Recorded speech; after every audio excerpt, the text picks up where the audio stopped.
अस्सलाम वालेकुम दोस्तों, मैं मोहम्मद शबाद अपनी वीकली वीडियो ला के साथ आपकी खिदमत में हाजिर हूँ। मेरी आप दोस्तों से दरख्वास्त है कि जिन दोस्तों ने अभी तक मेरे चैनल को सब्सक्राइब नहीं किया, प्लीज़ सब्सक्राइब करें, लाइक करें, दोस्तों में शेयर करें। अल्लाह ताला ने इंसान को बनाते वक्त उसके हर अज़ा की जो अहमियत थी उसको मद्देनज़र रख के इंसान के जिस्म को मुकम्मल बना के दुनिया में भेजा। ये दो हाथ जो कमाई करने के लिए अल्लाह ताला ने दिए, इन्हीं दो हाथों से आप अच्छे फैसले के ऊपर साइन करते हैं, इन्हीं दो हाथों से आप बुरे फैसले के ऊपर भी साइन करते हैं। और यही दो हाथ हैं जिनको करामत वाले दो हाथ भी कहते हैं, अगर आप इनका इस्तेमाल जो है वो अच्छी चीज़ों के लिए, अच्छे कामों के लिए या अच्छे फैसलों के लिए करें। इस वक्त जो अभी पाकिस्तान में सिचुएशन चल रही है, हम बात तो बहुत करते हैं कि पिछले 3 सालों में हमने मुल्क को उसकी जो सही पटरी थी उसके ऊपर चढ़ाया है ताकि मुल्क हमारा तरक्की कर सके, और मुल्क तरक्की भी कर रहा है, इसमें कोई शक वाली बात नहीं है। क्योंकि जब आप डेवलपमेंट के या ग्रोथ के इंडिकेटर्स चेंज कर देते हैं या अपनी मंशा के मुताबिक इंडिकेटर्स सेलेक्ट करते हैं तो उससे आप कह सकते हैं कि ग्रोथ हो रही है। लेकिन अगर ग्राउंड रियलिटी को उसके साथ मैच किया जाए तो आपको ज़मीन आसमान का फ़र्क नज़र आएगा, जो कि नहीं होना चाहिए। क्योंकि जब आप अपने कहे में और जो ग्राउंड रियलिटी है उसमें फ़र्क हो तो इसका मतलब ये हुआ कि आपके कॉल ऑफ फेल में तजाद है, और किसी भी लीडर के कॉल ऑफ फेल में तजाद नहीं होना चाहिए, क्योंकि इससे उस लीडर की एक तो अहमियत ख़त्म हो जाएगी और शायद इसी वजह से उसका जो आगे वाला सियासी करियर है वो भी मलिया मीट हो सकता। तो पाकिस्तान की इकानमी को इकानमी ऑफ क्राइसिस कहा जाए तो मेरा ख्याल है बुरी बात नहीं है। हर आए दिन कोई ना कोई नया इशू जन्म लेता है, और नया इशू जो है वो पुराने इश्यूज़ को दबा देता है, फिर नया इशू आता है, फिर वो पिछला नया इशू जो था वो आने वाले नए इशू के नीचे दब जाता है। तो हम क्या करते हैं जनाब कि आए दिन उन इश्यूज़ के ऊपर 2-4 मुख्तलिफ बयान देते हैं, और ज़िम्मेदारी या उस इशू की रीज़न्स को अपने खाते में डालने के बजाय या ओन करने के बजाय हम दूसरों के खाते में डाल देते हैं, और उसी के ऊपर प्रेस कॉन्फ्रेंस ख़त्म हो जाती है। मसला ये नहीं है कि आप प्रेस कॉन्फ्रेंस करते हैं और उसमें अपने ना करदा गुनाह जो है उनको जस्टिफाई भी करते हैं, और जो करदा गुनाह है उनको भी जस्टिफाई करते हैं। मसला ये है कि क्या इन प्रेस कॉन्फ्रेंसेस से या जो आप प्रिंट मीडिया में चीज़ें पब्लिश कर रहे हैं, क्या उससे लोगों के मसाइल जो हैं उसके ऊपर कुछ फ़र्क पड़ा है? बिल्कुल नहीं पड़ा। मसाइल क्या हैं मेरी प्यारी और भोली आवाम के? महंगाई, महंगाई और महंगाई। अब पिछले वीक में आप देखें कि प्राइम मिनिस्टर साहब जो हैं वो एक वक्त में ये कहते हैं, या वो जो ओगरा की तरफ से समरी गई थी उसको रद्द कर दिया जाता है कि हमने इस दफ़ा पेट्रोलियम प्राइसेस नहीं बढ़ानी, लेकिन साथ ही कौम से जब खिताब किया जाता है तो उसमें ये कहा जाता है कि पेट्रोलियम की कीमतें हमें बढ़ानी पड़ेंगी। चलें, उसको भी हम बाद में डिस्कस करते हैं। आ जाइए, जैसे उसमें कहता है कि ये हाथ जो हैं बड़े क्रांति हैं या बड़े बरकत वाले हाथ हैं। इन हाथों ने जिन जिन इश्यूज़ के अंदर हाथ डाला वो इशू जो है इनकी पहुंच से बाहर हो गया। फॉर एग्ज़ाम्पल, जब ये गवर्नमेंट आई थी तो 54 से 55 रुपये फ़ी किलो चीनी थी, जो आज बढ़ के अगर देखा जाए तो कोयटा में 160 रुपये फ़ी किलो चीनी बिक रही है, पेशावर में 150 रुपये, कराची में 145 रुपये और लाहौर में 140 रुपये चीनी बिक रही है। तो इस हाथ की करामत की वजह से तकरीबन चीनी हमने 200% महंगी कर दी है। तो फिर जनाब वाला भरी पब्लिक में पब्लिक के साथ जब खिताब किया जाता है तो वहाँ ये कहा जाता है कि जहाँ 100 दाने आप चीनी के डालते हैं वहाँ 9 दाने कम डाल लें आप। और ये पब्लिक के जलसे में पब्लिक को ही समझाया जा रहा है, अरे मेरे भाई वो अब 100 में से 9 कम भी कर देना तो बाकी जो 91 दाने हैं ना चीनी के, वो 100 से भी ज़्यादा महंगे होते जा रहे हैं। तो भाई इसका क्या करें? लेकिन वही बात, जिम्मेदारी डाल देते हैं दूसरे के ऊपर। कहीं हमें कहा जाता है कि जनाब वाला कराची से चीनी के ट्रक आ रहे हैं ठीक है, और बड़ी जल्दी इम्कान है कि चीनी 90 रुपये तक हो जाएगी। अभी तक जो मुझे समझ आई बात की, जो चीज़ जितनी ऊपर चली गई है वो नीचे नहीं आई, क्योंकि हमने गवर्नेंस में भी हाथ डाला, और उस गवर्नेंस का हाल जो है, हाल डालने के बाद वो आपके सामने कि चीज़ें आउट ऑफ कंट्रोल होती जा रही हैं। लेकिन फिर भी हम ये कहते हैं कि हम बड़ी मेहनत कर रहे हैं, और कारकर्दगी जो है वो हमसे 5 साल बाद पूछिएगा। मतलब यह है कि उस वक्त तक लूटो लूटो लुट जाओ, बात ना करो कोई भी, क्योंकि 5 साल बाद आपके जख्म इतने बड़े हो जाएंगे, शायद उन जख्मों के दर्द की वजह से आपको रोना भी नहीं आएगा। इसलिए वो कह रहे हैं कि 5 साल जो है हमें देखें, उसके बाद जो सवाल आपने करना है 5 साल बाद हमारी कारकर्दगी के ऊपर करें। अब इशू ये है कि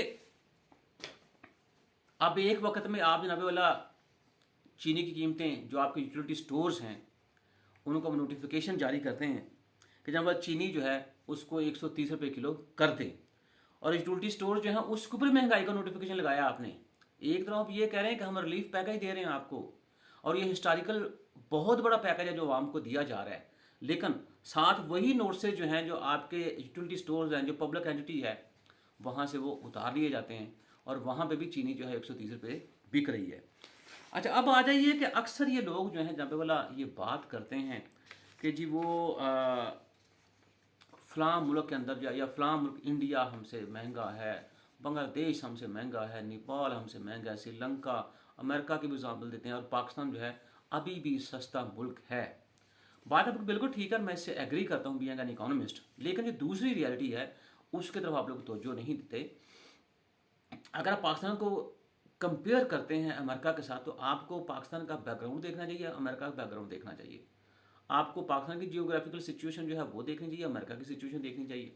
आपको अमेरिका का जीडी पर कैपिटा देखना चाहिए, और आपको अपना भी जीडी पर कैपिटा देखना चाहिए। आपको अमेरिका के अंदर जो लॉ इन्फोर्समेंट है वो भी देखनी चाहिए, और पाकिस्तान के अंदर जो लॉ इन्फोर्समेंट है वो भी आपको देखनी चाहिए।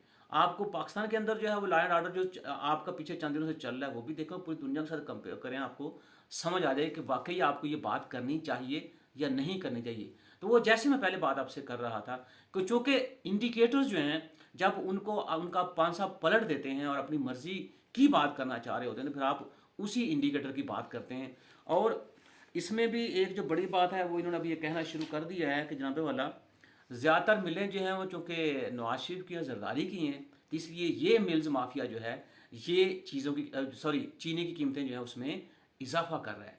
मकसद बात करने का ये है, गवर्नमेंट किसकी है इस वक्त, कौन जो है वो मुल्क में प्रवेल कर रहा है, रियासत मदीना प्रवेल कर रही है। तो रियासत मदीना के अंदर अगर उसका कोई वज़ीर ये बात करे वो समझ से बालातर है, इसका मतलब ये है कि आपका कोई कंट्रोल नहीं है, कोई चेक एंड बैलेंस नहीं है।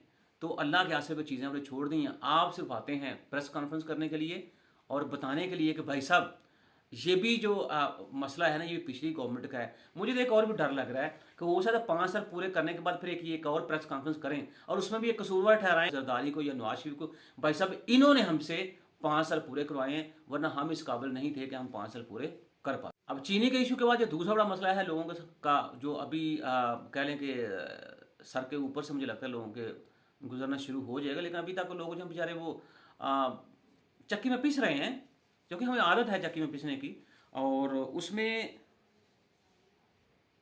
मेरा फोकस खाली चीनी के ऊपर नहीं है, मतलब कि आप जब से अब देखें पेट्रोल जो है वो 4 नवंबर से तकरीबन 8 से 10 रुपये बढ़ गया है, तो सही कह रहे हैं कि चीज़ों की कीमतों को पर लग गए हैं, और पर लग गए नज़र आ रहे हैं, पर लगे हुए हैं।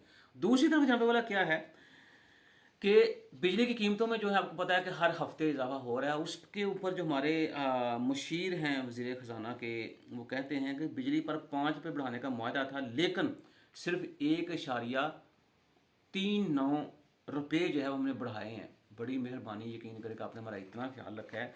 और इसकी वजह से जो सब्सिडी ख़त्म की गई है, क्योंकि ये बेसिकली तो सब्सिडी की मद में सारा कुछ हो रहा है, तो इससे अब जो बिल सार्फिन है या बिजली सार्फिन जो हैं उनको तकरीबन 1355 बिलियन रुपए का बोझ बर्दाश्त करना पड़ेगा। फिर भी हम कहते हैं ये हमारी जेब खाली है, ख़जाना खाली है।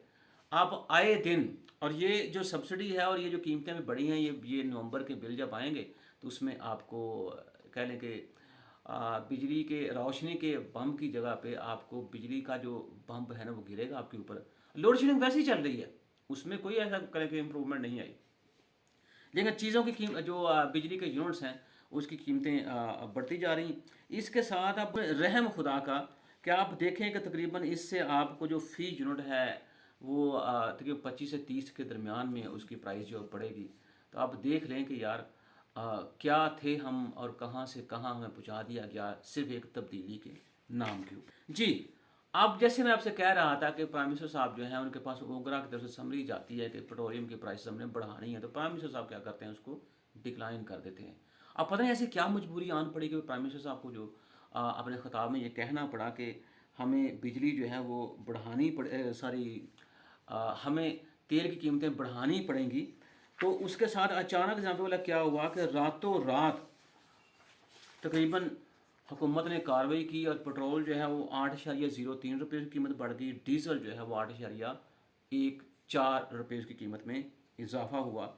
और इसके साथ ही जो कह रहे हैं आपके नई कीमत है इसकी पेट्रोल की, वो 145 रुपये 82 पैसे हो गई है, और जो इसी तरह डीजल जो है उसकी भी 142.62 पैसे जो बताया गया है। अब देखें, आप एक तरफ ये बात करते हैं और इसके ऊपर मज़ीद अभी रुकेंगे नहीं हम। वो हमारे एक दोस्त हैं समीउल्लाह साहब, असिस्टेंट प्रोफेसर हैं यूनिवर्सिटी गुजरात में, तो कहते हैं कि 150 पे जो है वो उनका, मैंने एक वील आप सुना था, कि 150 पे पेट्रोल की प्राइसेस जाएंगी। तो ये मुझे लगता है 150 से भी आगे जाएंगे, क्योंकि आज जो शौकत तरीन साहब ने एक इंटरव्यू दिया है किसी प्राइवेट चैनल के ऊपर, जहाँ पे कहा गया है कि पेट्रोलियम मसनूआत पर डेवलपमेंट लेवी मज़ीद बढ़ेगी। तो इसका मतलब ये है कि अभी तैयार रहें आप। अभी जो गाड़ी का सफ़र है ना, ये जो हम भी पाकिस्तानी, मैं समझता हूँ कि वो भीड़ चाल में पड़ जाते हैं कि हर बंदा गाड़ी 2-2 3-3 गाड़ियाँ रखें घर के अंदर। तो वो शायद आपको वो ये इस काबिल कर देंगे कि आप 2-2 3-3 गाड़ियाँ ना रख सके। खैर मैं इस चीज़ में खुश हूँ कि हर बंदा जिसको पब्लिक ट्रांसपोर्ट इस्तेमाल करना चाहिए, लेकिन मसला ये है कि पब्लिक ट्रांसपोर्ट जो है उसकी अवेलेबिलिटी भी हो तो तब बंदा पब्लिक ट्रांसपोर्ट जो है उसको इस्तेमाल करे। लेकिन आने वाले वक्त में पेट्रोलियम की प्राइसेस में इजाफा होगा। तो जनाब वाला वो ममालिक जिनके साथ हम कंपेयर करते थे, ये पाकिस्तान में पेट्रोलियम की प्राइसेस जो हैं वो अभी भी कम है, तो इंडिया ने क्या किया जनाब वाला कि उन्होंने इस दफ़ा अपने लोगों को दिवाली के मौका के ऊपर कहने के पेट्रोल की कीमतों में कमी कर दी। कमी कितनी उन्होंने की है कि डीजल के ऊपर उन्होंने ड्यूटी जो है वो 10 रुपये कम कर दी। हम अभी पेट्रोलियम लेवी ड्यूटी उसके ऊपर लगाने का और कह रहे हैं, और उसके बाद पेट्रोल और डीजल की कीमतों में तकरीबन उन्होंने 15 रुपये जो है वो कमी की है। तो 1 लीटर पेट्रोल के ऊपर 15 रुपये कमी हो जाना अच्छा खासा जो है ना, कह लें कि वो इंसेंटिव होता है वो लोग जो गाड़ियाँ यूज़ करते हैं। और ज़ाहिर सी बात है, जैसे पहले बात हो रही थी कि पेट्रोलियम की प्राइसेस में बढ़ने की वजह से तकरीबन आपकी इकॉनमी के अंदर हर वो चीज़ जो लिंक होती है पेट्रोलियम के साथ उसकी प्राइसेस में इजाफा हो जाता है। और आप देखें कि हर आने वाले दिन के साथ पाकिस्तान के अंदर जो कंज्यूमर आइटम्स हैं उनकी प्राइसेस में डे बाय डे इजाफा होता जा रहा है, और ये होता रहेगा। शायद यही तब्दीली थी और इसी की बातें हमने की थी। अब आज एक और जो छोटा सा इशू है जिसके ऊपर मुझे शायद ख़तरा लग रहा है कि ये चीज़ें उस तरफ बढ़ रही हैं कि PIA की बात अब देखें, इन्होंने चोरी छुपे जो हैं कुछ बड़े अच्छे प्रॉफिट में चलने वाले अदारे जो थे उसमें होटल भी कुछ शामिल हैं, इन्होंने उसको प्राइवेटाइज़ कर दिया। तो मुझे लग रहा है कि अब ये जैसे बताया जा रहा है कि PIA को 9 माह में 42 अरब रुपये के बड़े खसारे का सामना है, और शायद ये माहौल बनाया जा रहा है कि इस कौमी एयरलाइन जो है उसको शायद प्राइवेटाइज़ कर दिया जाए। और ये कोई नई बात नहीं, इसके ऊपर हैरानी वाली बात भी नहीं है। जब सियासतदान जो हैं वो अपने आप को इल्म और तहकीक से आगे रखें तो फिर ममालिक का वही हाल होता है। रिसेंट एग्जांपल देखें आप जर्मन की चांसलर की, जब उनसे टर्की के वो 2 साइंसदान मिलने गए जिन्होंने अभी वैक्सीन निकाली है और जिसके बारे में कहा जाता है कि ये तकरीबन कोई 92% कहते हैं ये इफेक्टिव है अगेंस्ट कोरोना। तो जब उन्होंने जर्मन की चांसलर से कहा जी आप हमारे आगे चले, तो उसने कहा नहीं, सियासतदान जो है वो कभी भी इल्म और तहकीक से आगे नहीं हो सकते, इसलिए इल्म और तहकीक जो है वो आगे चलेगी, सियासतदान जो उसके पीछे चलेंगे।